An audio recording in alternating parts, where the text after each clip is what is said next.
سڵاو بینەرانی عزیزی تەلەڤیزیۆنی کۆمەڵا ئەم کاتتان باش لە خزمەتتان داین بۆ پێشکەشکردنی بەرنامەیەکی تایبەت بە شەڕی نێوان ئیسرائیل، ئەمریکا و ئێران و لێکەوتەکانی لەسەر ناوچەکە بەگشتی و کوردستان بە تایبەتی.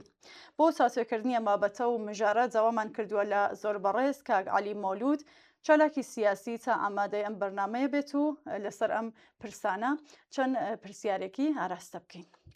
کاک عەلی سڵاوت لێبێ بۆ زۆر سپاس. زۆر سپاس کاک عەلی، بەوە یەکەم پرسیار پم خۆشەوە بپرسم کە جیاوازی ئەم شەڕە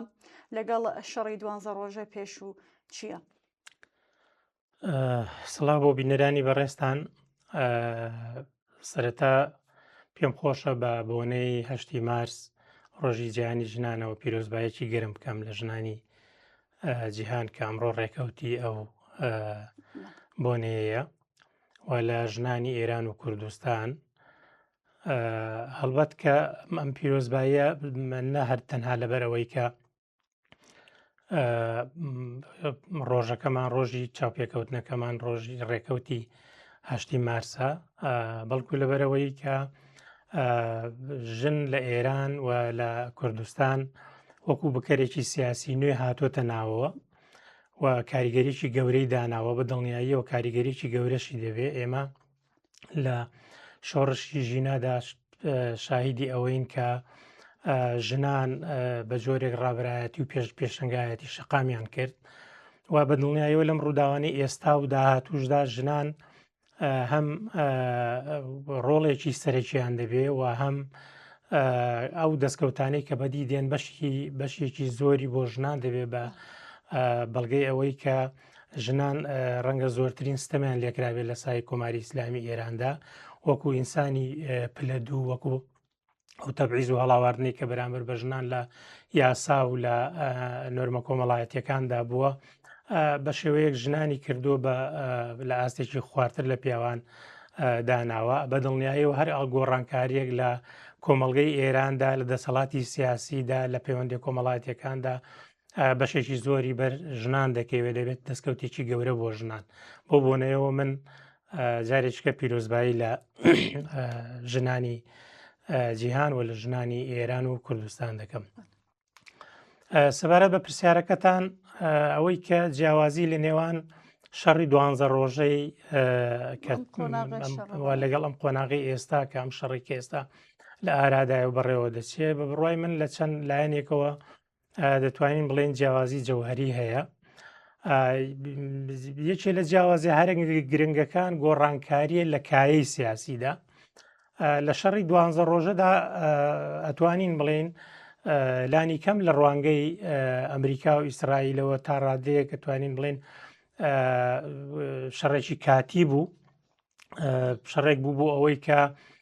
جۆرێک هۆکارەکان و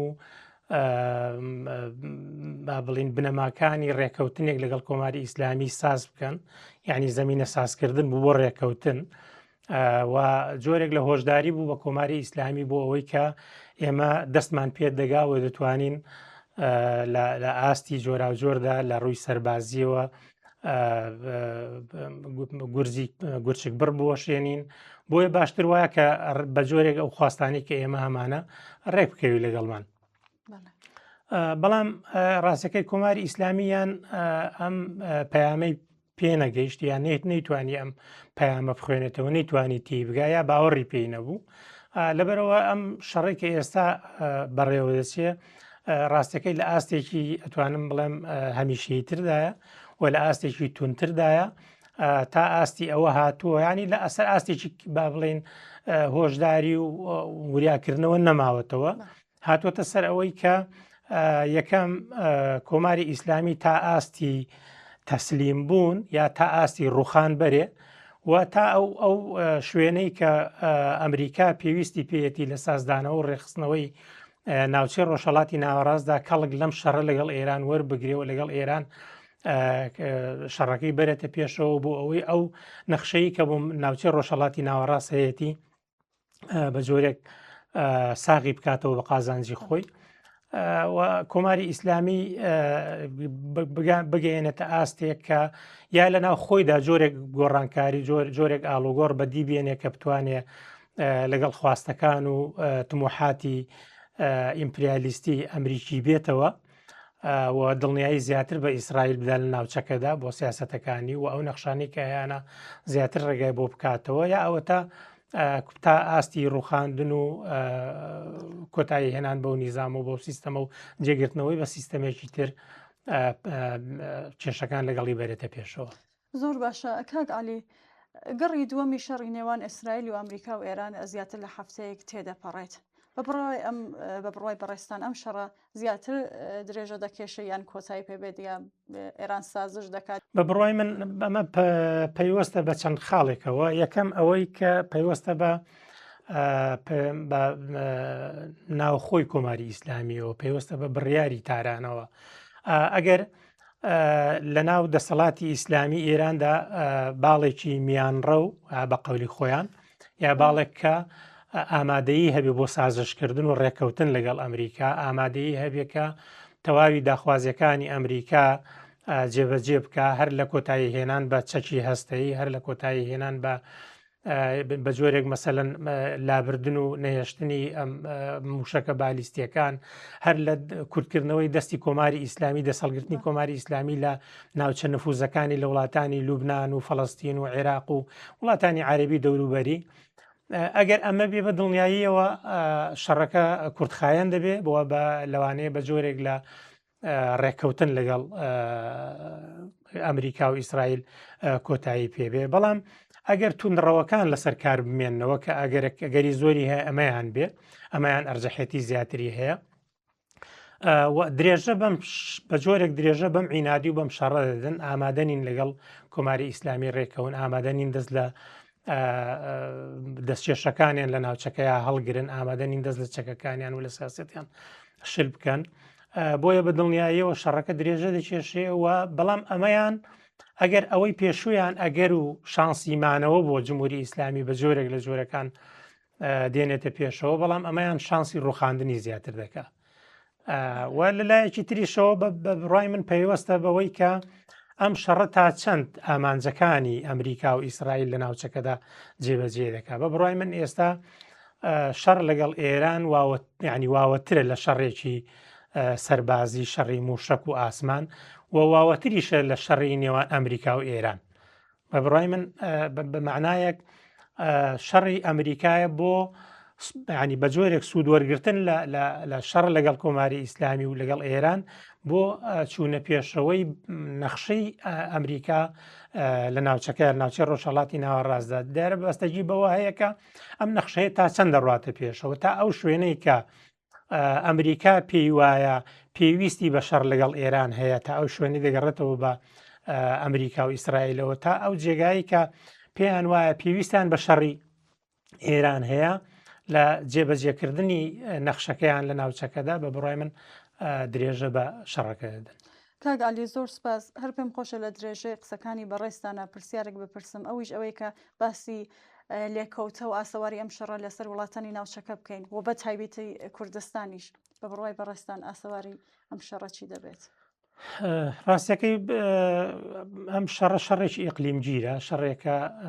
بە شەڕی بە ئێران ناوەستێتەوە، نەوەستاوەتەوە، ئەرێستاش دیارەوە بە دڵنیاییەوە تەنینەوەی زیاتری دەوێت لە ناوچەکە، بە تایبەتی لە کوردستان، بە تایبەت کۆتۆ مەبەست لە پرسیارەکەت هەرێمی کوردستانە پێم وابێ. هەرێمی کوردستان ئێستا پێم وابێ ڕاستەوە خۆی ئامانج نییە لە شەڕەکەدا، تەنانەت لە ڕوانگەی کۆماری ئیسلامیشەوە. بەڵام ئەتوانین بڵین سندوق بەریدێکە، یان ئەتوانین بڵین سندوقێکی پۆستەیە بۆی کە هەم ئەمریکا و هەم ئێران پەیامەکانی خۆیان و ڕاستپەردەکانی خۆیان بۆ یەکتر لێوە دەنێرن، نامەکانی خۆیان لە ڕێگەی هەرێمی کوردستانەوە بۆ یەکتر دەنێرن. لە تا ئەو شوێنەی کە بە ئەمریکا و ئەوانە دەگەڕێتەوە لەو ڕێگایەوە کە لەگەڵ سەرکردەکانی پارتی وێچێتی وتوێژی کردوت بڵێن ترامپ، وە قسە لەسەر ئەوە هەیە کە پەیوەندیەک لەم بارەیە و لە پەیوەند بە شەڕ لەگەڵ ئێران لەگەڵ ئەوانە هەیە و لەگەڵ ئۆپۆزیسیۆنی یا مەسەلەن حیزبەکانی ڕۆژهەڵات پەیوەندی گرتووە و جۆرێک دەنگۆی ئێوە هەیە کە هاوکاریان دەکا بۆ ئەوەی کە لە ڕێگای زەمینیەوە بتوانن کەڵک لە سنوورەکانی هەرێمی کوردستان وەربگرن بۆ چوونە ناو خاچی ئێرانەوە ئەنێ هەمانە هەمویان پەیامن لە ئێستادا ئەگەر پرۆژەش بن بە بڕای من هێشتا لە سەرەتادا ئەمانە پەیامن کە ئەمریکا دەیەوێت لە ڕێگای هەرێمی کوردستانەوە بە کۆماری ئیسلامی بڵێ من لەم ڕێگایەوە لە توانایکی زیاتر بەهرەمەندم تەنها توانای من لە ئاسمان و لە ڕێگای موشکەکان و لە ڕێگای فڕۆکەکان و درۆنەکانەوە نیە من لە ڕێگای زەمینیشەوە دەتوانم جێگایەکەی ڕێگایەکەی بۆ من کراوەیە و هاوکاری و جۆرێک لە با بڵێن وەڵامدانەوە و ئیستیجابەشەیە بۆی کە من لێرەوە بتوانم بەڵام تا ئەو شوێنی بە کۆماری ئیسلامی ئێران دەگەڕێتەوە بە دڵنیایی ئەویش کۆمەڵێک پامی خۆی هەیە یعنی ئێستا لێدان لە هەرێمی کوردستان بۆ کۆماری ئیسلامی ڕەنگە گرنجێکی ئەوتۆی نەبێ ئەگەر بارودۆخی ڕۆژهەڵاتی کوردستان بە جۆرێک بچێتە پێشەوە سەرزەمینێکی ئازادکراو لە کوردستان زیاد ببێ بۆ دوو سەرزەمینی ئازادکراو لە باشوور و لە ڕۆژئاوا ئەمە ڕەنگە هەم بۆ ناسیۆنالیزمی ئێرانی و هەم بۆ کۆماری ئیسلامی و بۆ ئیسلامی سیاسی و تەنانەت بۆ دەوڵەتی تورکیا شۆڤێنیزمی تورکی هەموو ئەوانە ئەگەرێکی کراوە بێ دەرگایکی کراوە بێ بۆەوەی کە بەرامبەر بە کوردستان و بەرامبەر بە کورد و بەرامبەر بە پرسی کورد بەرامبەر بە هەرێمی کوردستانی سیاست بگرن و بەڵام ئەوەی کە ئێستا کۆماری ئیسلامی مەبەستێتی ئەتوانێ ئەوێ بە ئەمریکا بە ئیسرائیل بڵێ ئێوە ئەگەر حزورتان هەیە لە هەرێمی کوردستان من توانای ئەوەم هەیە کە لەو بەرژەوەندیانی ئێوە بدەم و توانام ئەگەر ئێوە بە سەرزەمینی ڕۆژهەڵاتی کوردستان هەڕەشە لە من دەکەن من دەتوانم بە سەرزەمینی باشووری کوردستان یا کوردستانی باشوور هەڕەشە لە ئێوە بکەم بەرژەوەندەکانتان و دەتوانم لە ڕێگای حکوومەتی عێراقەوە بەرژەوەندەکانتان لە هەرێمی کوردستان بخەمە مەترسیەوە توانم لە ڕێگای حکوومەتی عێراقەوە ئەزمموونیکە لە هەرێمی کوردستان هەیە و دۆستایەتی لەگەڵ ئێوە هەیە و ئێوە مهندیس و ئەندازیار و بەڕێوەبەرین ئەتوانم تێکی بدەم ئەمانە بە شێوەیەکی گشتی دەتوانم بڵم تا ئێستا پەیام ناردنە بۆ یەکتر بەڵام ئەوەی کە بەداخەوە لە هەموو خراپتر ئەوەیە کە خەڵکی هەرێمی کوردستان تووشی ناڕەحەتی و حاڵەتێکی دەرونی و ئەمنی ناخۆش دەبێت. کاگالی دەستت خۆش بێ بەڵام پێم خۆشە زیاتر تەرکیزێکیش هەر بخەینەوە سەر عێراق ئایا عێراق تێوە دەگلێت لەم شەڕەدا یا دەتوانێت خۆی بە دوور بگرێت و پریشکی ئەم شەڕی بەرنەکەوێت؟ لە ڕاستیدا عێراق ئێستا لەناو شەڕەکەدایە یعنی نەک ئەوەی کە تێوە بگلێ لە شەڕ ئێمە یەک حاڵەت هەیە بە بڕای من ئەبێ بە وردی چاوی لێ بکەین ئەویشەوەیە کە عێراق دابەش بووە بەسەر دوو هێز کە هەردووچان بڕیار بەدەستن یەکیان هێزێکی فەرمیە هێزی دەوڵەت و حکوومەتە یەکیان هێزی میلیشیاکان و هێزە چەکدارەکانە کە هیچیان کەمتر نییە لە دەسەڵاتی حکوومەتوە لە هەندێک جاردا ڕەنگە بڵێم دەستڕۆیشتوترن لە دەسەڵاتە فەرمیەکە لە حکوومەت و لە دەوڵەت ئەمە بە دڵنیاییەوە جگە لەوەی کە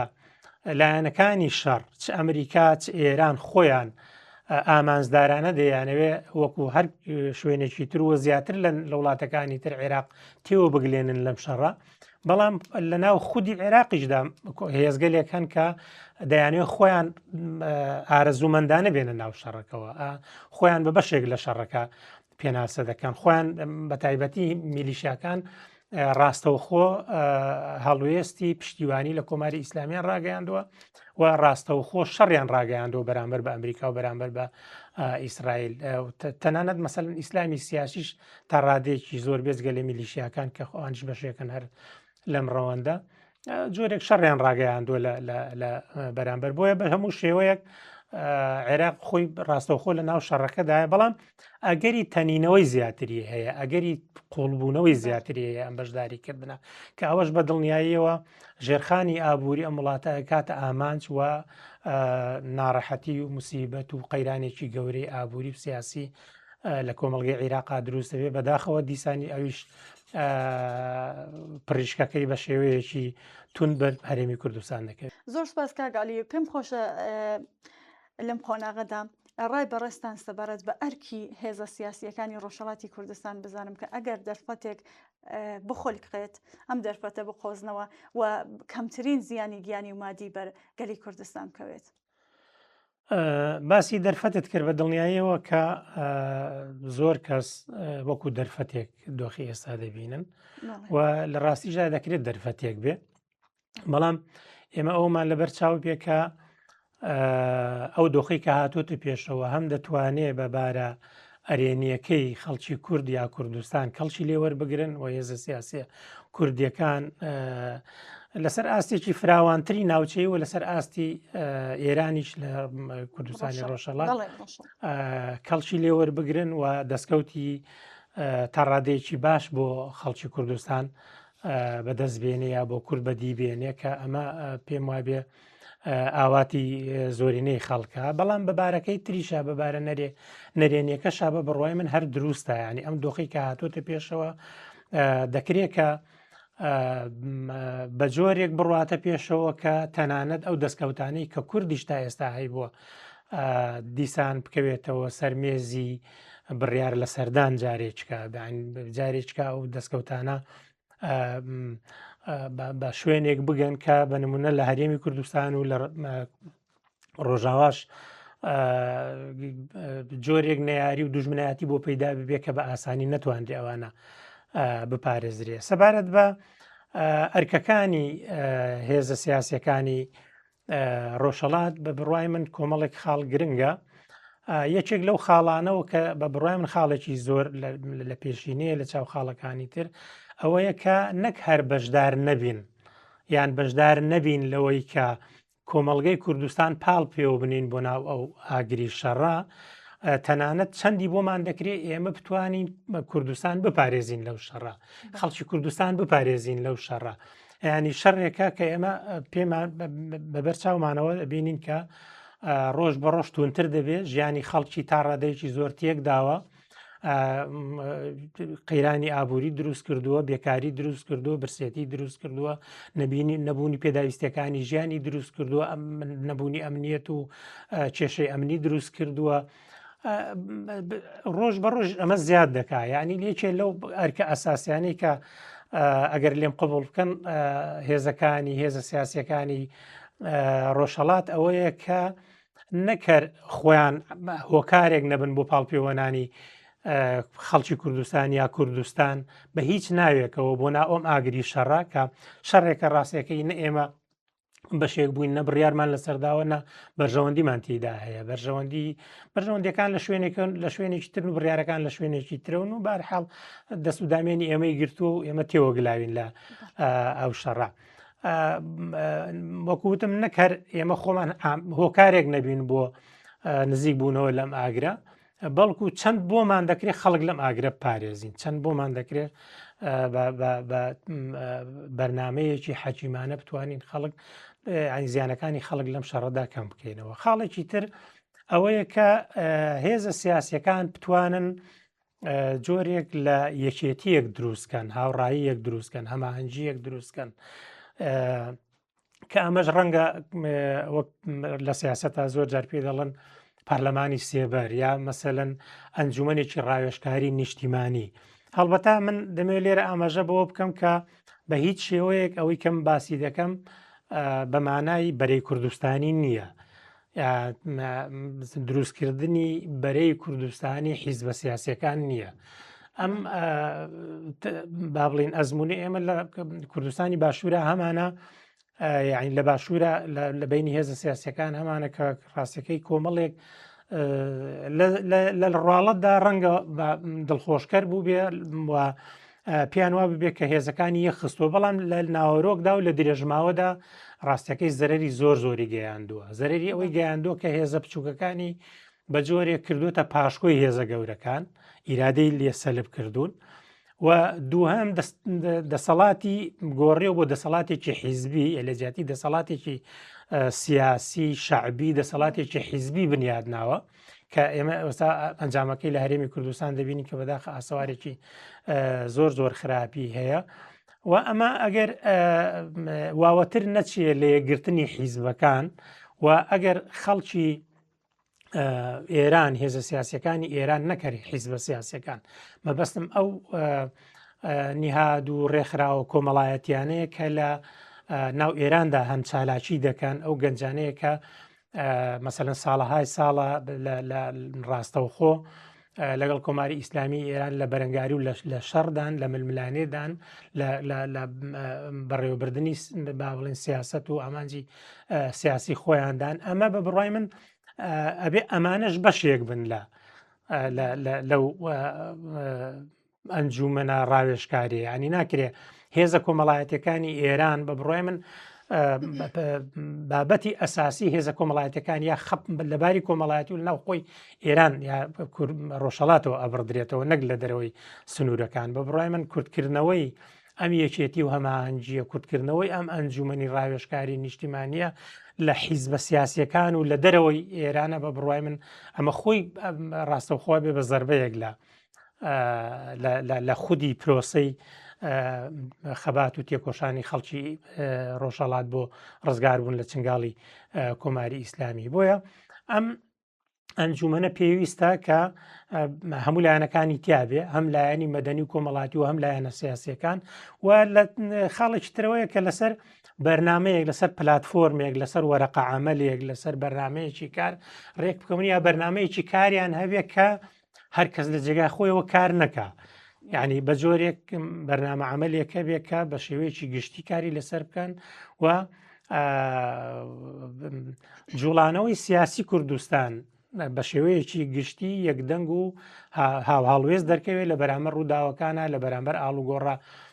ناوچەی و نێودەوڵەتیەکانە لە بەرامبەر کۆماری ئیسلامیە لە بەتەنانەت بەرنامە عملێکە بێ بۆی لە قۆناغی گواستنەوەی دوای ڕوخانی ڕژێمی ئیسلامی لە هەرێمی کوردستان لە ڕۆژهەڵاتی کوردستان چۆن بەڕێوە ببرێت لەلایەن کێوە بەڕێوە بڕێ خەڵک چ ڕۆڵێکی هەبێت چ بەشداریەکی هەبێت لە سیاستکردن چ بەشداریەکی بێت لە بڕیاردان لە گەڵاڵەکردنی بڕیارەکان لە دیاریکردنی استراتیژی سیاسی ئەمانە بە بڕێم کۆمەڵی خاڵی گرنگن کە وەکو ئەرچێک دەکەوێتە سەر هێزە سیاسیەکان و بە تایبەتیش یەک مەسەلەی تر هەیە ئەویش بەڵێندانە بەوەی کە لە هەر تەنگژەیەک و لە هەر ناکۆچیەکە دان بە خۆداگرتن هەبێ مەسەلەن وەکو ئەزمموی کە لە هەرێمی کوردستان بوو شەڕی ناوخۆ دووبارە نەبێتەوە ناوچە نفوس دروست نەبێت کە بەداخەوە ڕەنگە دروستبوونی بەرەی کوردستانی حیزبەکان سمێنی ئەمەشی لێ بکەوێتەوە لە جیاتی ئەوەی کە ناوچەیەکی خۆ بەڕێوەبەری لە ڕۆژهەڵات دروست بێ کۆمەڵێک ناوچێ و زۆنی حیزبی دروست ببێ مەسەن هەر حیزبی لە شوێنەکە ناوچەیەک داگیر بک بۆ خۆی و بەڕێوەی بەرێ و بەرحاڵ خەریکی بەڕێوەبرنی دەسەڵاتی حیزبی خۆی بکەمە شتێکی خراپە و زەربێکی گەورەیە لە بزوتنەوەکە. زۆر سپاس کاک علی من پرسیارێکی تایبەتم نەماوە ئەگەر لە درێژەی بەرنامەکەدا ئەتانەوەی ئاماژە بە شتێک بکەن کە لە تولی بەرنامەکە ئاماژەتان پێنەداوە بفەرمونون. دەستان خۆش بێ منی شتێکی وام نەماوە بەڵام پێم خۆشە تەبەن ئەو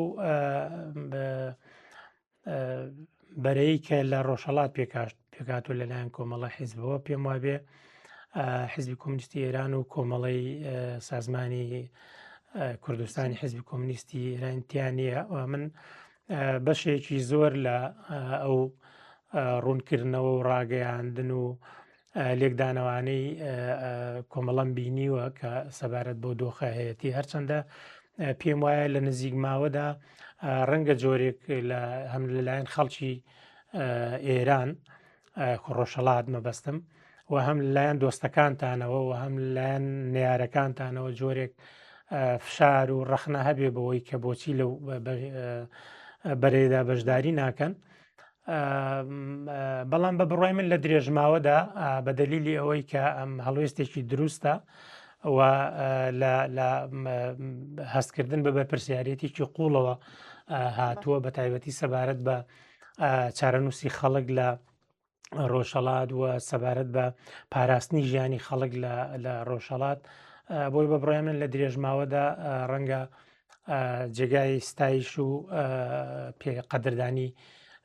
خەڵک بێەوە من ڕاستێکە هەر لێرەوە پێم وایەکە پێویستە ئێمە بە جۆرێک مەسەلەن پشتیوانی لەم هەڵوێستە و لەم لێکدانەوە و لەم سیاسەتە بکەین. زۆر سپاس بۆ بەشداریتان. زۆر سپاس بۆ ئێوەش. بەڵێ عزیزان و بینەرانی خۆشەوی زۆر سپاس کە تاکو ئێستا بینەری ئەم بەرنامەی تایبەتە بە میوانداری زۆر بەڕێز کە ئاگا عەلی مۆلود چالاکی سیاسی بوون. جارێکی تر سپاس و ماڵەوە.